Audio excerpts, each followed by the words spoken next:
ঘন্টা অবরোধকে কেন্দ্র করে এবার ভাঙচুর তাণ্ডব চালাচ্ছে। পুরা ঢাকা যেন দখল করে নিয়েছে জামাত বিএনপি। ইতিমধ্যে 4টি বাসে আগুন দেওয়া হয়েছে। সংঘর্ষের সকল ভিডিও আপনাদেরকে দেখাবো।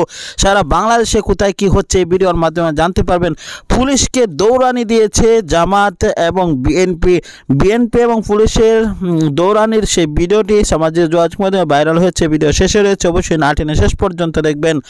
কেন্দ্র করে এবার কেউ ঘর থেকে বের হচ্ছে না আতঙ্কের কারণে। পুলিশ এবং র্যাব বিজেপি সকলেই মাঠে অবস্থান করছে। তার মধ্যে থেকেও বাস পড়ে যাচ্ছে। 3টি ইতিমধ্যে পড়ে গিয়েছে। 4টির খবর আমরা পেয়েছি। নারায়ণগঞ্জ সহ সকল দেশে কিন্তু সকল জায়গায় স্তব্ধ বিরাজ করছে।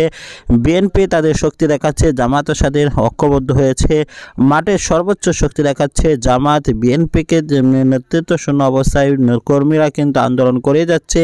তবে পুলিশের উপর যেভাবে চড়া হয়েছে জামাত এবং বিএনপি, সেটা শুনে রীতিমতো আপনারা অবাক হবেন। কিন্তু একটি দাওয়া পাল্টা দেওয়ার ভিডিও আমরা দেখেছি। পুলিশ পরিশেষে পালিয়ে দৌড়ে যান নিয়ে পালিয়েছে এবং বিএনপিকে যে নেতৃত্ব শূন্য করতে চাচ্ছে সেটা সম্বন্ধে অবশ্যই মতামত জানাবেন। সত্যি কি বিএনপিকে নেতৃত্ব শূন্য করতে পারবে? এটা কি সফলতা পৌঁছে যাবে সরকার? এটা আপনার কি মনে হয়? অবশ্যই কমেন্ট বক্সে জানাবেন।